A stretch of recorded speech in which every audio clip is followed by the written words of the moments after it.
And then we had Travis's notes, which Travis Ploder is the director and accompanist for iMusical. And alum.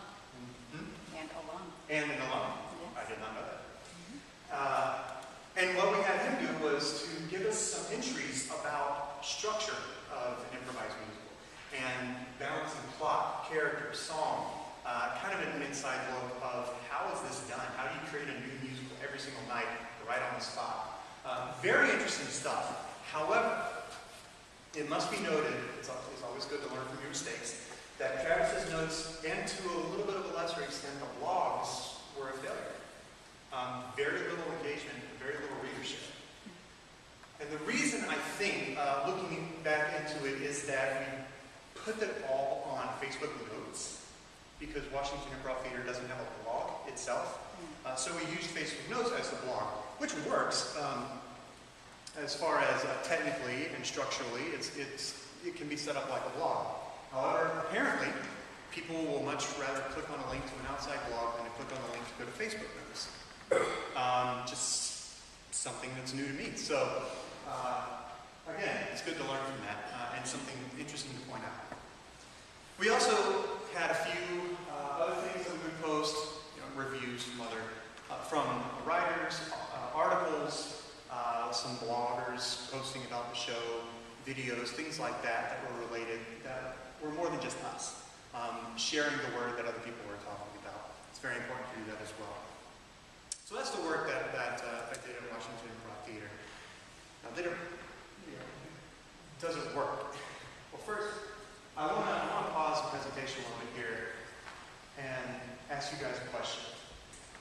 The term social media marketing has kind of become a phrase now. And the idea is that marketing on social media will lead to tickets, or to subscriptions, or to whatever your goal is.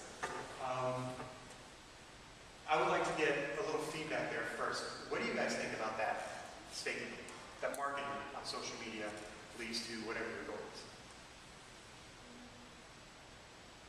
Do you agree, disagree, right now?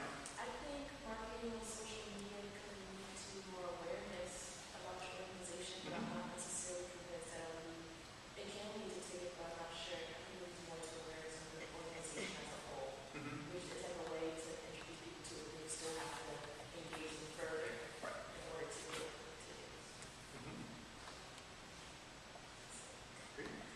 I think just bouncing off of that, if you have a smaller organization, people will know about you. It's a way to get on the radar. So you may have a person who recognizes, right? In that sense.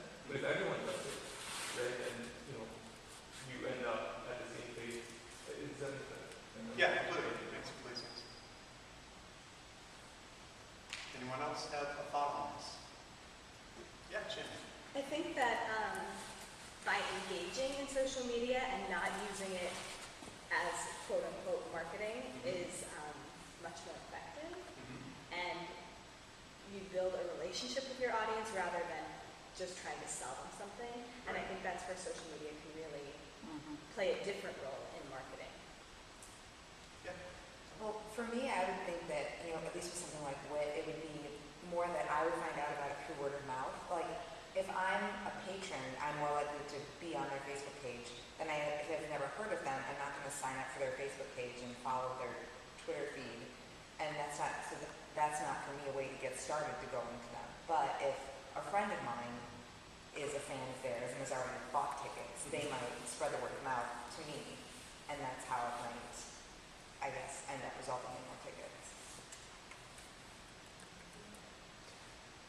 All fantastic points. Something to keep in mind is, marketing has bloomed to this huge word now, marketing. But in this case, we're going to boil it back down to what it is, the research and the promotion that goes into marketing.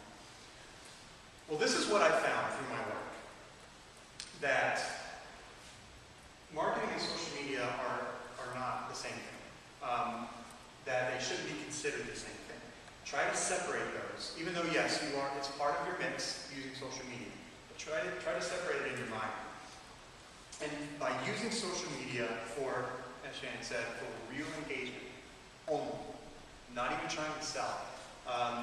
If you remember, something you didn't see in any of those posts were ticket prices, buy now, that phrase or anything like that. Nothing you would see in direct mail or email.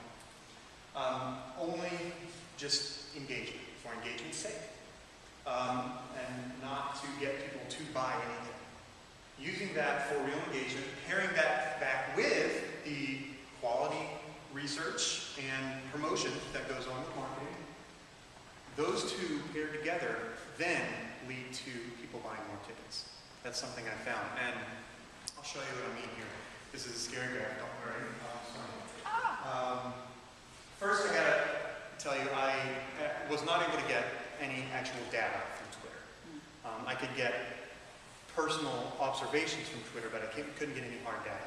However, Facebook's a different story. They had insights. So I'll tell you a lot of stuff from Facebook.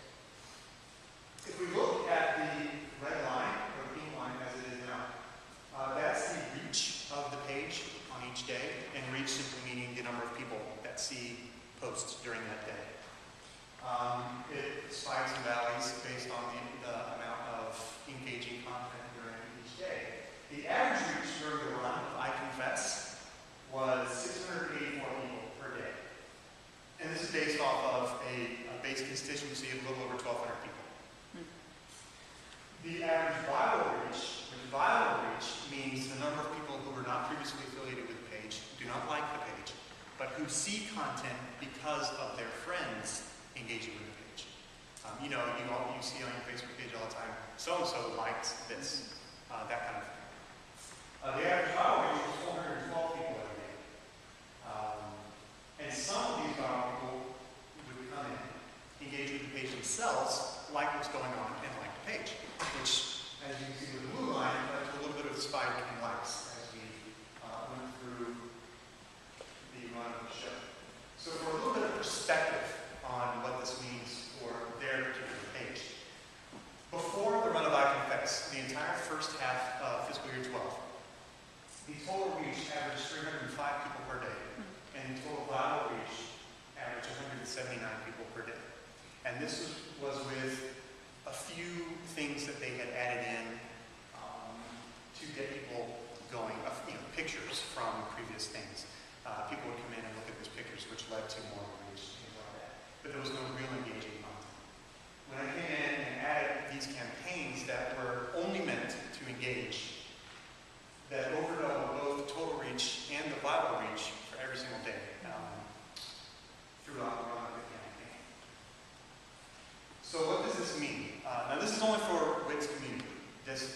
These numbers cannot be directly applied to any other organization, but you can consider them as you do your own research into your engagement. 34% of all fans saw a particular post on average.